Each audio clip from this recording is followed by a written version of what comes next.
Welcome back to another episode of Out of Home Insider. Today's episode comes by way of a good friend of the show, Mr. Rick Robinson at The People's Space on Twitter, who introduced me to Robert Landau and Peter Spirer.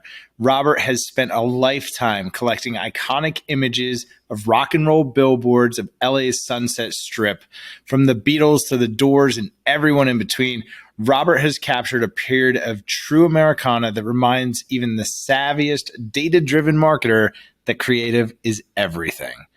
Together with famed music documentary director Peter Spirer, they're bringing the stories of this beautiful period of Billboard and American music history to the silver screen in their documentary Sign of the Times. We'll talk about how billboards made larger-than-life rock stars even bigger, and you'll probably leave with a few ideas on how to leverage influencers today to create very much the same effect. In fact, if you're looking for a way to amplify your social media influencer strategy, check out onescreen.ai to discover fun and exciting ways to make your next campaign strike a chord that echoes on through time. Without further ado, let's go. Welcome, everybody, to the Out of Home Insider Show, a podcast like no other, hosted by the one and only Tim Rowe. Get ready to have some knowledge dropped on you and to be entertained, because nothing's more valuable than food for your brain. So sit back, relax, we're about to dive in as the best industry podcast is about to begin. Robert, Peter, thanks so much for being here. Robert, today we're going to talk about a pretty special project. It's one of my favorite. I guess it's my favorite book on billboards, which is Rock and Roll Billboards of the Sunset Strip. And you guys are working on a pretty special project, but I think a good place to start is with origin stories. So, Robert, how was it that you ended up on the Sunset Strip? Well, first of all, my father was an art dealer. He had a gallery here in LA, and I grew up sort of in the West Hollywood neighborhood. And I got a camera real early. My uncle worked in a camera store. He gave me a camera. I just really took to photography. That was around when I was 13. Then around age 16, my folks got divorced. My dad went to live up in a little bachelor pad right above the strip, and I went to live with him there. So my backyard was the Sunset Strip. And all of a sudden, when I wanted to go out and take pictures, I'd walk down to the street, and there would be these guys on these scaffoldings painting these giant renderings of all my favorite rock stars, all the music I was listening to. So they'd be out there, and it was just surreal. You'd see these guys, they'd look the size of an ant while they were painting Paul McCartney or John Lennon's head on the Abbey Road billboard.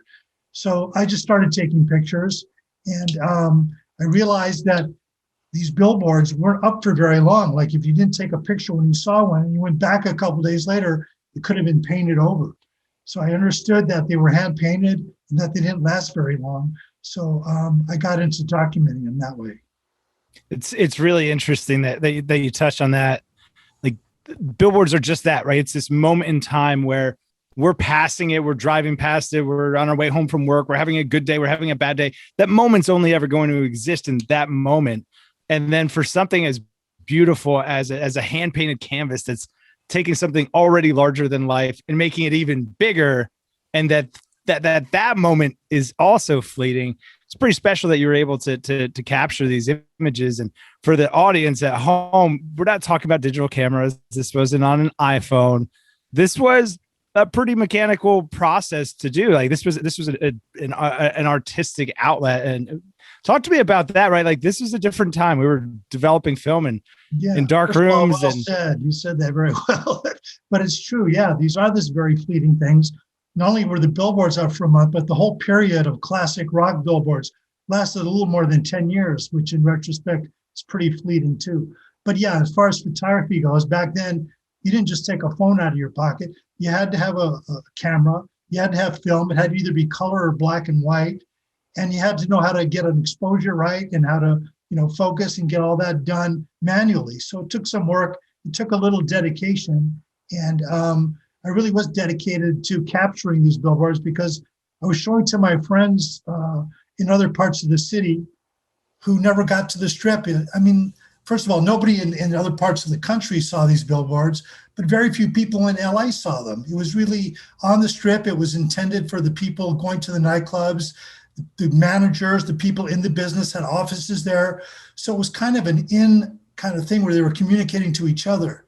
So I was very lucky to have been there at that moment and to capture that, because I really think this whole period could have come and gone and disappeared and nobody would have remembered it. It's really significant when you think about this being a part of Americana and how we remember it. And specifically as an industry, the billboard industry, the out-of-home advertising industry, so much of the conversation today is around data and targeting and measurement, that really billboards are being sort of transformed into like what we'd consider a performance marketing channel. But at the end of the day, they're canvas. They're a medium for an art form.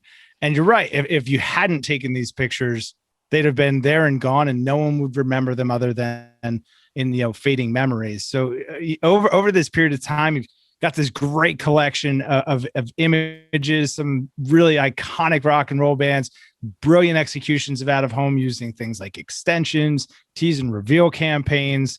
At what point did you realize you've got something there? Oh, about 40 years later, I had all these slides. I was shooting Kodachrome films. So I had all these slides neatly stored in sleeves and put away in a notebook on my shelf. And someone knew that I'd been taking pictures, not just of billboards, but of LA. And they said, would you give a talk about fleeting LA, the things that have vanished? So I did. I showed storefronts, signs, streets, but all the questions at the end of the show were about the billboards. Everybody who saw it said, wow, when did this billboards happen? What was that about? So I realized that it was a really unique period that I had captured, and decided then to take it to a book. And then fortunately, soon after the book came out, I was approached by Mr. Spirer here, who saw the opportunity to make a really nice film about it. So we think it's a really unique period. We think a lot of people who love classic rock, and that covers a lot of generations now. I have a nephew, very young nephew, who's totally into classic rock. So I think there's a wide appeal for this, and it crosses over along with not only that, but the whole artistic aspect of it, the visual side, and the outdoor advertising side. So we think we have a good story to tell. And in telling that story, Peter, you saw the opportunity right away. And when our friend Rick Robinson, brought to me this story, I realized this is a story that needs to be told for our industry, for the it's part of American history, right? American classic rock and roll is so significant as a cultural point. And you've worked on a lot of really iconic cultural music related films and documentaries. What was it that stood out about this project that you thought there was something pretty significant? For me, it's a combination of things. It's the music, it's the culture at the time that, LA was ground zero for creating some of the biggest music around. Then on top of that, you have this advertising element, and how musicians who were, particularly at the time, against commercialization of their music and culture, embraced the billboards. They just love these things. And it was a moment where you got to say, hey, this guy has arrived. This guy has, culmination of a career, or somebody coming out that we know is going to be a superstar. So, they were really held for, some of the biggest artists in the industry. And, it kind of shows, hey, this guy's a bigger than life, rock star, that image, it became iconic. Yeah, it's interesting when we think about sort of the modern advertising landscape, and so many dollars are spent online, and there's a lot of conversations around censorship and the ability to freely express yourself online through a paid media type of way. And billboards are sort of that last bastion of free speech and advertising. It's one of the few places left where you can go out, make a statement, and so long as the billboard owner's okay with it, you can generally get it up. In this period of rock and roll, it was about breaking the rules, and folks weren't following the rules. It was really a little bit rebellious even. So the film that you're working on, you've had some great guests, and I look forward to doing this again and showcasing some of the work that you've done. But talk to me about some of the folks that you've gotten to participate in the project. I think we've gotten some of the most important people so far. Jack Coleman, who was the owner and founder of Elektra Records, and the guy who actually came up with the idea of doing a billboard. I don't know if you know the story, but Tell us. Yeah. So Jack Coleman was driving down Sunset Boulevard, and he was noticing all of these different billboards. But he had this new band coming out called The Doors, and said, maybe I'll put up a billboard for this band that I've got. And sure enough, the first billboard was, Jim Morrison looming over Sunset Boulevard. And I think that, if you were a rock star and you even doubted how cool it was to have a billboard, or, whether it was selling out, having Jim Morrison be that guy, they were, everybody else fell in line. Everybody after that initial Doors billboard wanted a billboard. And so, we've got Robbie Krieger from The Doors, talking about that initial billboard. We have Rick Nielsen from Cheap Trick. We have, Roger Daltrey. Roger Daltrey, we recently shot from The Who. And, it's interesting with Roger because we showed him a billboard he had never seen before. Oh, wow. With Tommy. A lot of these rock stars, unfortunately, they were on tour while these billboards were up, and they were, as Robert said, they were only up for a short period of time. So we're actually showing them the billboard for the first time, and they are just completely blown away. I mean, as a matter of fact, what was so cool about the Who Tommy billboard was that it was a sequential billboard, and the first icon did not have the word Tommy on it. It just had the billboard with these two pinball eyeball images, and at the time it actually created car accidents. People were like, no kidding. Yeah, mesmerized by this billboard that they boom, right, and so the billboard actually caused accidents on Sunset Boulevard. But I showed him the second version when they put the word Tommy on it, and he goes, mate, the one without Tommy is actually cooler, I mean, and that one was so amazing. Can you imagine this day and age where you have an image that doesn't even have a piece of text on it? It's just an image, and you're not even sure how it relates to the music or to the group, or so it was a very inside thing. I mean, on an artistic level, in terms of advertising, I don't know anything that was more kind of mysterious or subliminal. I mean, it was really, I mean, for them to spend that kind of money to do these kinds of huge images, and we've shown other rock stars, Simon Kirk, who played drums for Free and Bad Company. I showed him one of the images. He could not believe that they invested. They go, my God, they put up the gatefold, the inside, of the album cover, not even the outside, like just the inside, which was just this crazy image. When I was going through all the billboards and I saw that image from Robert, I go, Robert, what is this even from? Like, I'm a big Bad Company fan, and I didn't even remember the inside part of the album cover. So, I mean, some of the stuff is so cool. That's awesome. And the project's coming along. You've just mentioned a great lineup of guests.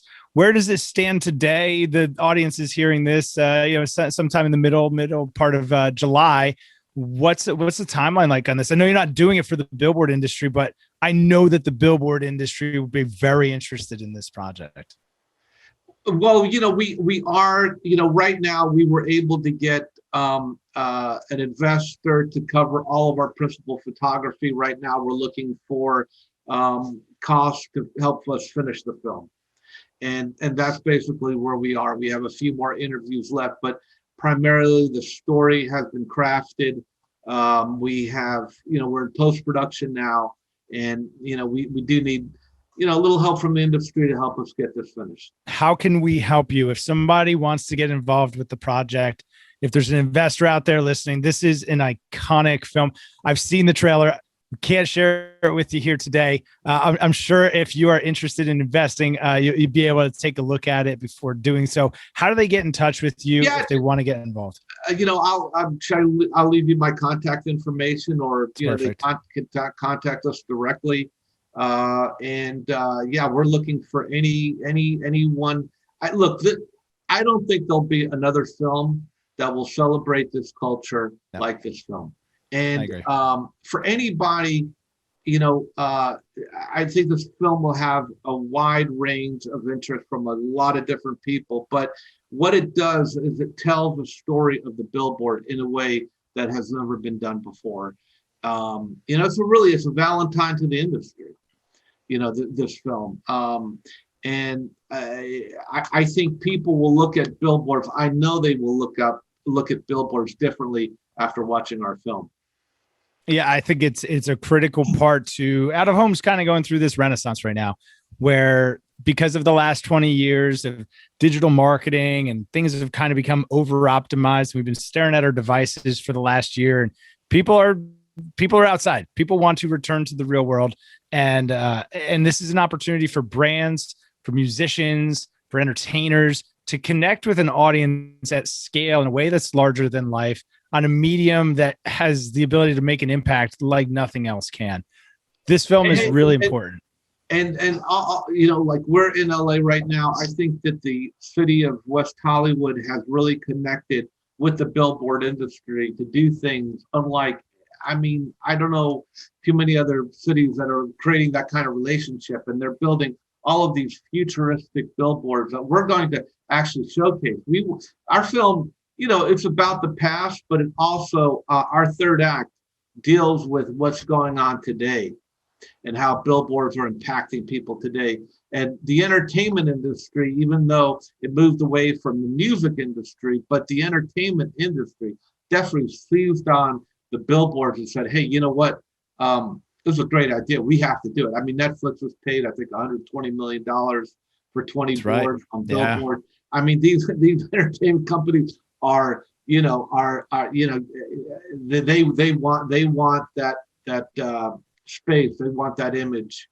They want people to drive by and go, gosh, this is an important show. I have to see this. That's it. Billboards are a conversation starter. LA is a cultural hub that starts conversations that bleed out into the rest of the country. It's every brand, every advertiser wants to be in LA. It's a pretty impactful opportunity to start conversations that really spread.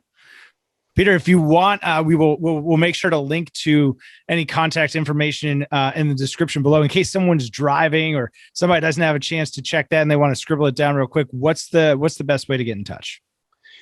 Email. What's your email address? Email spire@me.com, spirer@me.com. Or always you can phone me. I'll give you my phone number 2-323. I don't know if I should do it. Yeah. Go for it. All right. Don't be creepy. Don't bother Peter.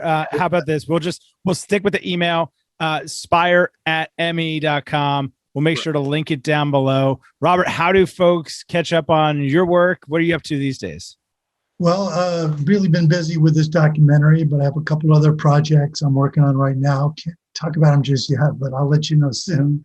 Sounds but really, I'm really focused on making this happen because I think this was an important time, really an important time. And you touched on one aspect of it that I think is a good lesson for people today, which was these artists, these musical artists, it wasn't really a hard sell thing. They had a lot of latitude. So they were putting up images that had very little copy and sometimes were hard to figure out exactly what they were selling.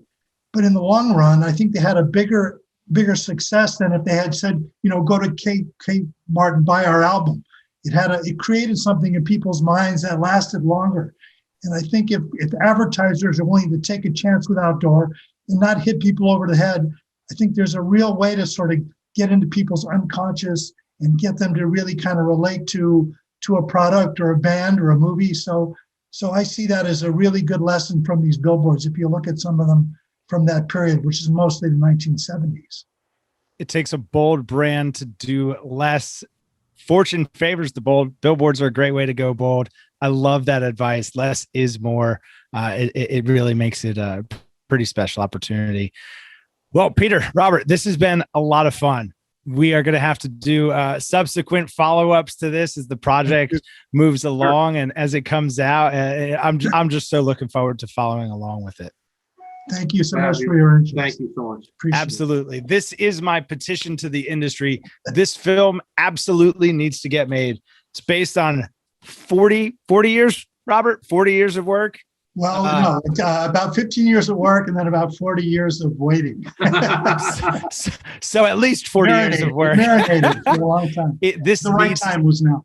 This needs to come together. This needs to happen. The industry needs this film. There's so much conversation about targeting measurement. Let's get back to doing good marketing that makes an impact, marketing that matters. Hopefully you found this helpful. If you did, if you enjoyed the episode, please go ahead and make sure to smash that subscribe button down there in the corner. Like it, follow us, share this with anybody who you think could be interested or could get involved. Go for it, Robert. Please, if you're interested in the book, you can go to angelcitypress.com and buy the book. Angel City Press. I strongly encourage, if you love out of home, like most of us do, this is on my table at all times. I just flip open to it. I show my son, he's 8. I show him how cool billboards are. Let's help Robert and Peter bring this to the real world. Thanks. See you all next time. Thanks so much. Thank you. Quarter century, I finally came to my senses. I finally got my hand up on the tinted Benz, kid. I see the world clear through my tinted lenses. With the dream and the drive, the possibilities endless. Now print that, send this all the way to Tokyo. Take a trip down south, down to Mexico. Next stop, Shanghai, the world-class trade show. First class all the way, cause that's how we roll. Yeah, call us the rock star businessman. Rockin' shows, we handle business, man. We got our own future in the palm of our hands, cause divided